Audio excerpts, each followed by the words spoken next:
Bom dia, 7h59, pontualmente aqui com você.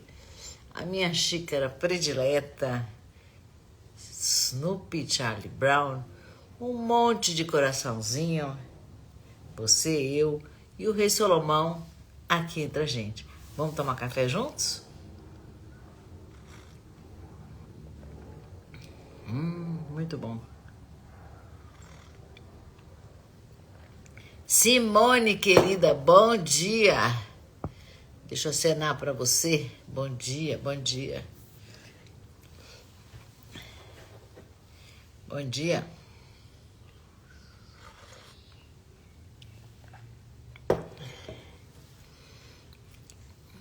Bom dia, querida. Então, meu amor também tá entrando. Bom dia. Bom dia. O sol hoje tá forte. Tive que ficar de costas pro sol. Vamos lá. 135º dia.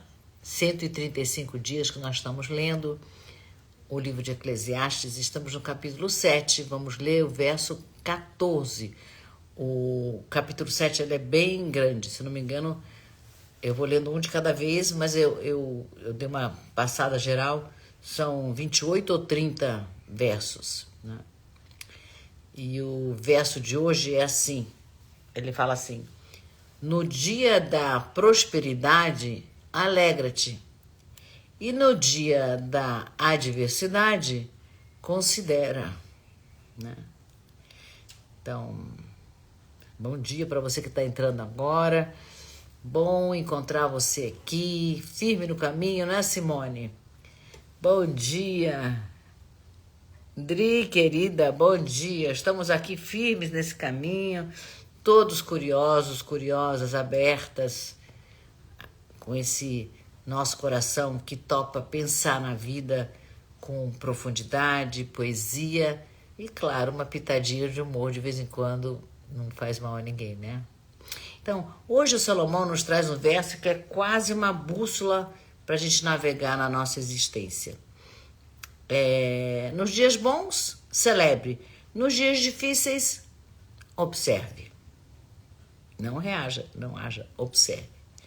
Ele não promete que a nossa vida vai ser uma linha retinha, tudo tranquila, né? Linear. O que ele promete? Que essa é a vida verdadeira, né? Então vamos junto? Vou ler de novo o verso. No dia da prosperidade, alegra-te. Mas no dia da adversidade, considera. Deus fez tanto um como o outro, para que o ser humano nada descubra do que há de vir. Para o ser humano não descobrir o que vai acontecer no futuro. A gente fica indo em taróloga, em aquelas fulanas que leem a sorte, que dizem o nosso futuro. Deus dá risada, porque não é para a gente descobrir o que vai acontecer.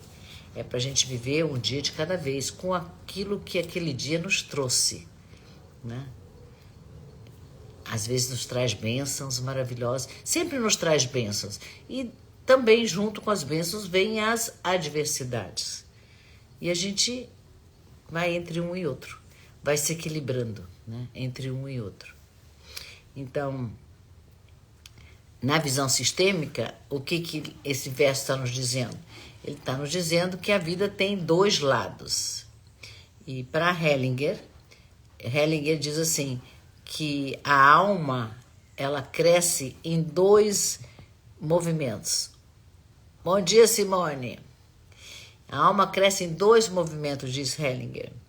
O movimento de expansão, né? Quando algo se abre, quando dá certo, quando floresce na nossa vida, né? E o momento de contração, quando alguma coisa que a gente faz falha, dói, trava, né? Os dois são necessários. Os dois nos formam. É como a nossa respiração. Inspiramos, expandimos e expelimos, contraímos. É um movimento nosso de vida, do planeta que também respira. Isso aí, assim, é a nossa vida, né? Movimento de expansão e de contração. Expansão quando tudo dá certo, quando alguma coisa dá certo, tudo dá certo, não existe, né? Mas determinada coisa funcionou perfeitamente, maravilhoso, como a gente esperava. Então é a expansão. E tem ao lado dela é um e outro, é um e outro, é um e outro. Eu inspiro e eu expiro, eu inspiro e eu expiro, né? Os dois são necessários. Então Hellinger diz assim: o sucesso nos leva para fora e a dor nos leva para dentro. Isso é verdade. Eu já experimentei momentos de profunda dor na minha vida e foram momentos mágicos, porque eu acessei lugares na minha consciência que eu nunca mais tive acesso. E eu tive acesso a esses lugares que eram incríveis, eram cheios de dor, mas eram incríveis, incrivelmente criativos no momento da dor. Então, o que precisa ter é um bom equilíbrio entre o que está fora e o que está dentro. RGI, quem você é? Regina, rainha, reina, como é seu nome? Conta pra mim, escreve aí pra mim. Então, o equilíbrio entre os dois é que nos traz a maturidade, né? No livro A Simetria Oculta do Amor, o Hellinger conta inúmeros casos. Irene Mechulan, bom dia, querida. Hellinger nos conta vários casos de adversidade, onde ele revela que as perturbações do sistema, quando elas são vistas, elas libertam. Então, as perturbações no sistema acontecem para serem vistas. Enquanto a gente nega, enquanto a gente não quer ver, elas nos perturbam, né? Então, um cliente meu, que a vida dele via bem demais, mas toda vez que ele ia alcançar o sucesso, ele se sabotava.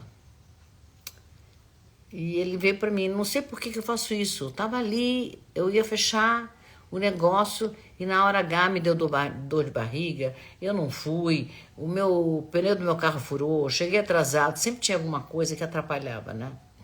A gente abriu, fizemos a constelação dele e eu fiz as perguntas e aí apareceu, eu perguntei quantos irmãos ele tinha. E aí ele contou que eles eram 4 irmãos, mas que 3 vivos. Que um tinha falecido antes dele nascer. A mãe estava grávida dele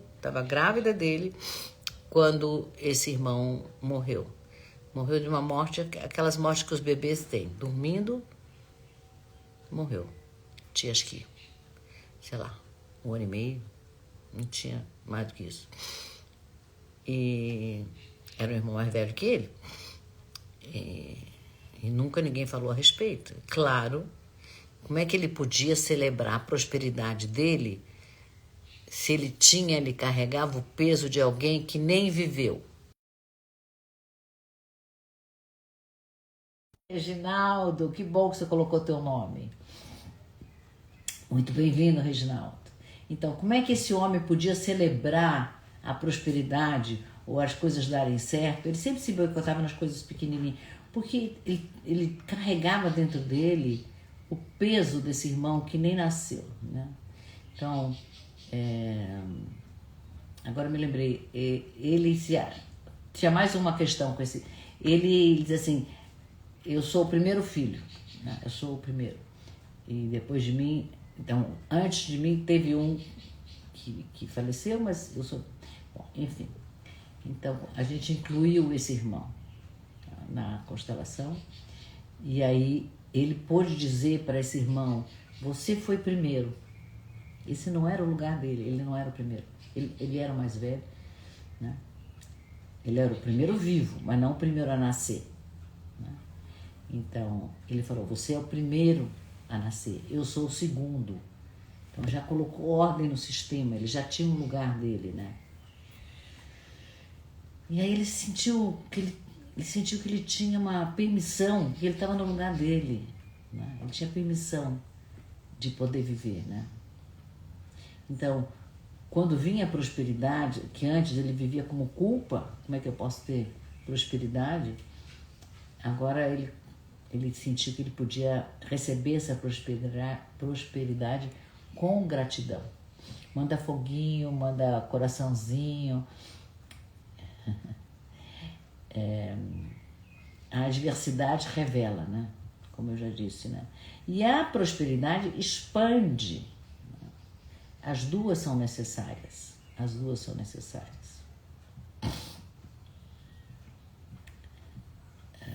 Então, antes da gente ir para a visão filosófica, né? Tem uma frase do Hellinger que eu botei aqui, que ele diz assim: prosperar é andar no mundo com o coração solto. Olha que bonito.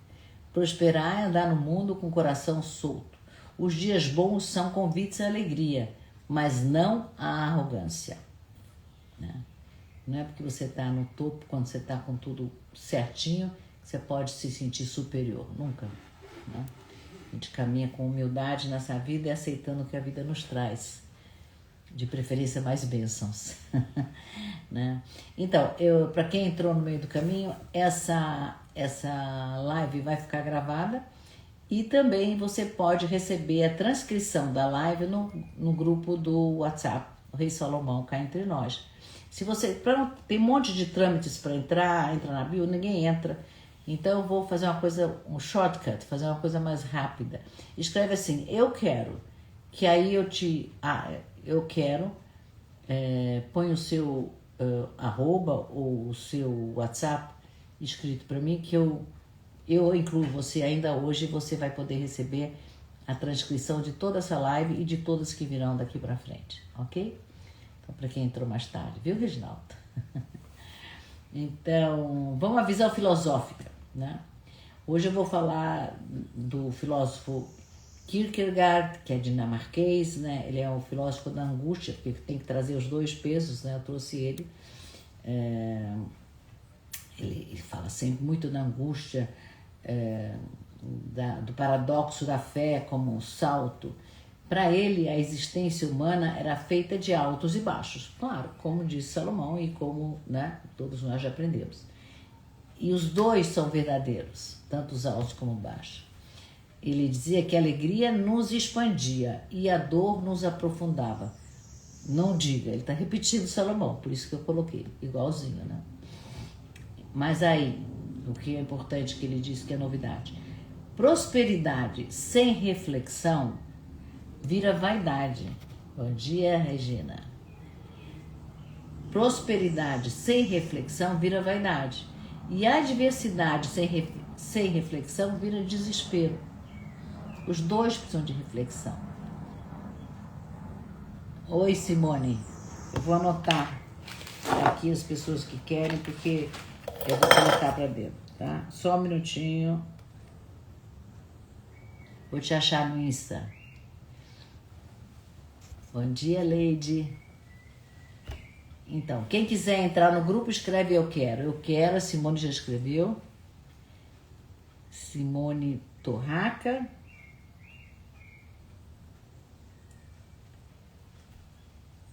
E Passos. Ok, gente, já vou colocar vocês, tá bom? Quem mais quiser me avisa que eu coloco pra dentro. Então, o segredo... Então, vou repetir aqui porque eu me distraí, vocês provavelmente juntos comigo. Então, ele diz assim, que a alegria nos expande e a dor nos aprofunda. Ok, igual o Salomão copiou bonitinho, um bom aluno do Salomão como nós. Mas ele diz que a prosperidade sem reflexão vira vaidade. Então você pode prosperar, mas você tem que refletir sobre isso que está acontecendo na sua vida, né? Bom dia, Aline. E a adversidade sem reflexão vira desespero. Então, o segredo está em considerar, exatamente como ensina Salomão. E aí eu vou para o segundo filósofo, que é o Martin Heidegger, que essa semana inteira eu estou lendo ele, e estou trazendo aqui. ele é o ser do mundo, né? Da autenticidade, da finitude, tudo isso ele fala. E aí ele diz assim, que a diversidade tem um poder único, que ele nos arranca do nosso piloto automático e nos força a olhar para a vida como ela é. A diversidade tem uma função, que é nos arranca do nosso piloto automático e nos força a olhar para a vida como ela é. É aí que o ser humano se torna mais verdadeiro, né? E a prosperidade normalmente nos dispersa, né? Tá tudo ótimo, tá tudo fantástico. Eu viajo na maionese um pouquinho, né? E a dor, ela nos concentra. Então, antes da gente ir para a visão literária, tem gente que entrou novamente. Se você quiser receber, essa live vai ficar gravada. E se você quiser receber o texto transcrito no grupo do WhatsApp, escreve eu quero que eu te incluo, tá bom? Que fica mais fácil do que fazer você toda aquela coisa que ninguém faz. Entrar na bio, etc. Então, vamos para a visão literária. Só escreve eu quero que eu te incluo.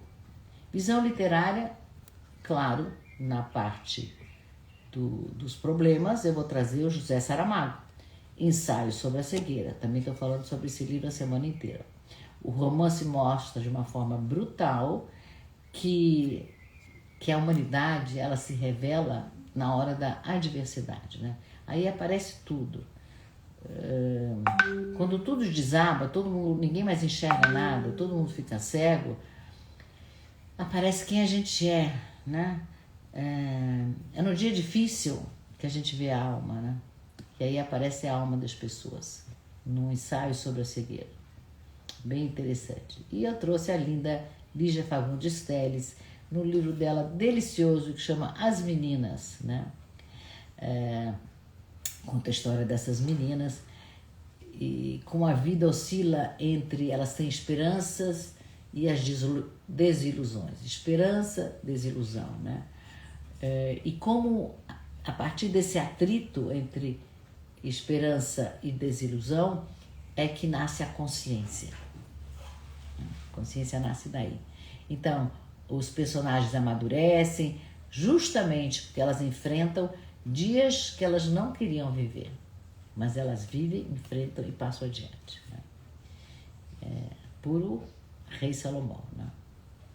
E aí eu trouxe um filme, gente, esse filme, quem não viu, ele não é tão velho, é capaz de ter na Netflix, chama-se A Vida dos Outros, né?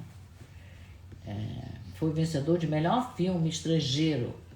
É um drama alemão, se passa na Alemanha quando ela estava dividida em Alemanha Oriental e Ocidental. E essa história se passa na Alemanha Oriental, né? É uma história que fica ecoando por dias na gente. Eu lembrei na hora dessa história, né? Então, na década de 80, Berlim Oriental tinha uma polícia secreta, chamava Stasi. E eles vigiavam todo mundo. Hoje em dia a gente também é vigiado pela internet, mas muito mais fácil. Mas na época, o que tem? Eles querem vigiar uma pessoa, um escritor, que eles acham que ele está escrevendo coisas contra o regime, ou que, enfim, não me lembro bem da queixa, mas é mais ou menos essa história. E então eles alugam um apartamento em cima do apartamento onde mora esse escritor com a mulher dele. E esse personagem é contratado para ficar 24 horas por dia ouvindo o que acontece embaixo, no apartamento de baixo, que é o apartamento do escritor, né? Então ele está observando, a vida deles é para observar e o destino deles está na mão dele, né?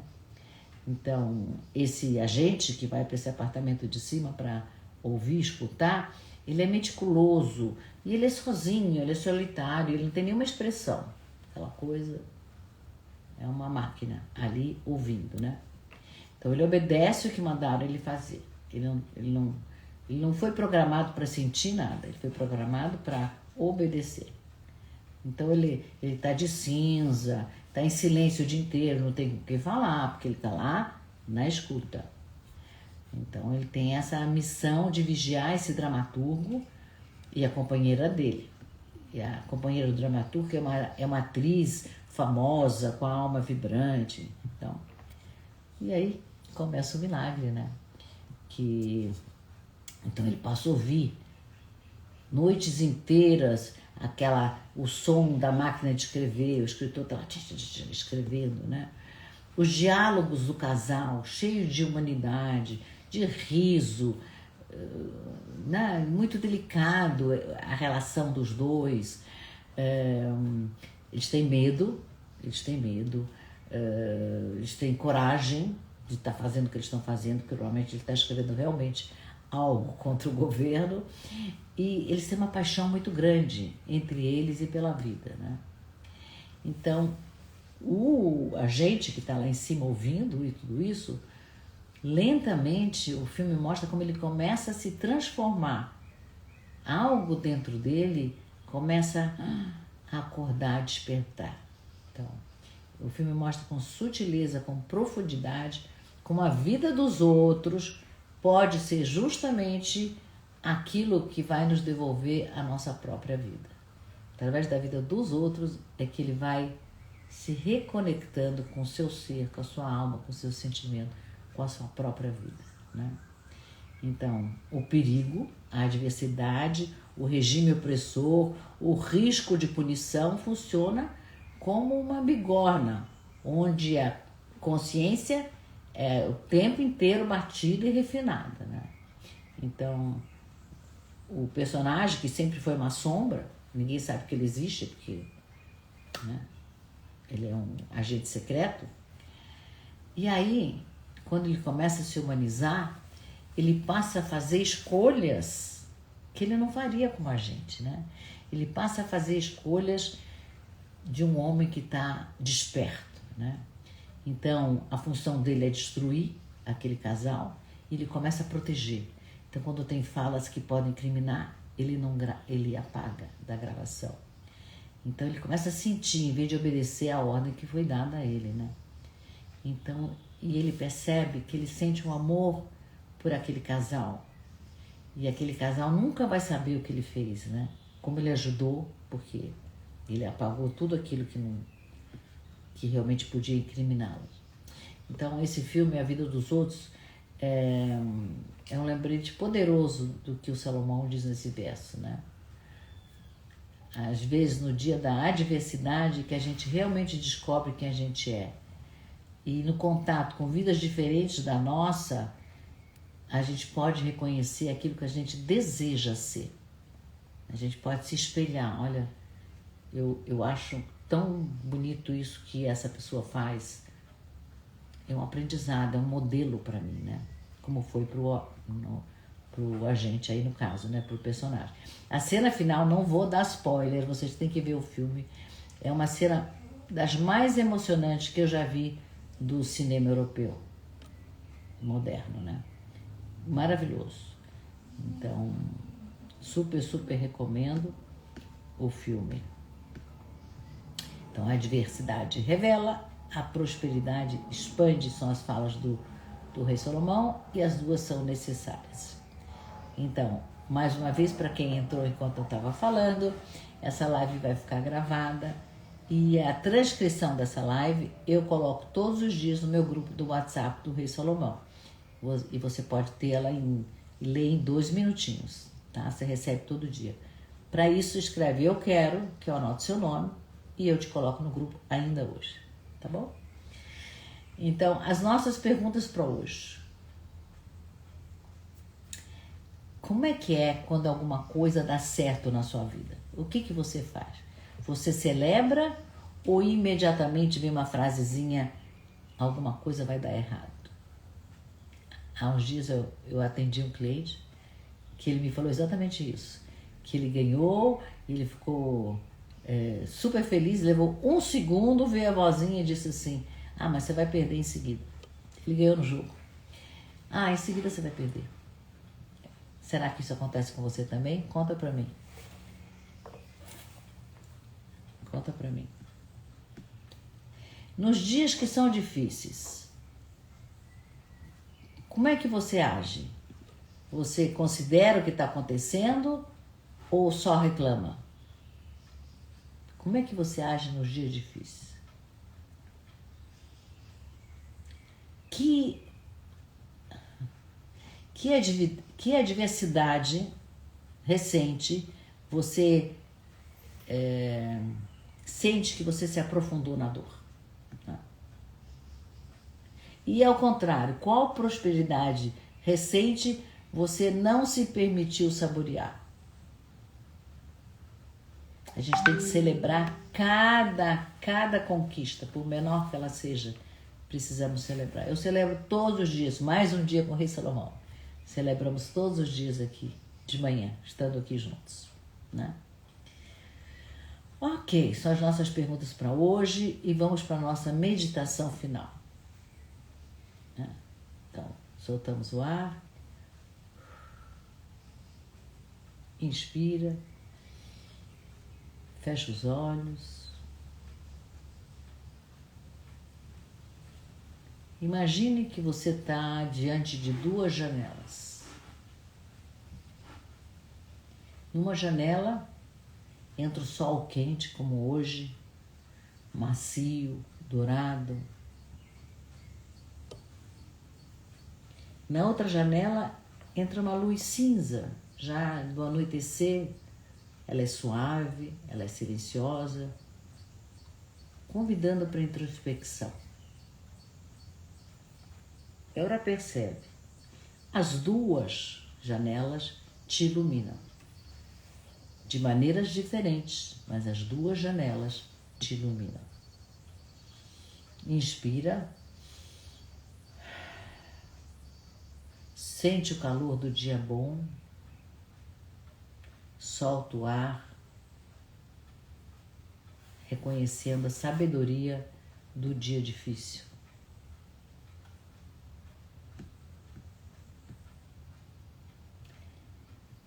Diz assim: eu honro o dia claro e o dia nublado. Os dois me formam. Vamos ficar aqui um instantinho, respirando entre as duas janelas.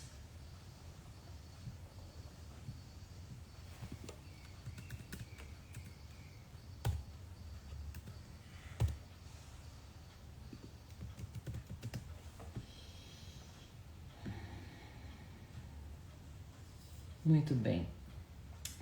Então, hoje o Salomão está nos lembrando que às vezes os dias são claros, outras vezes são dias nublados.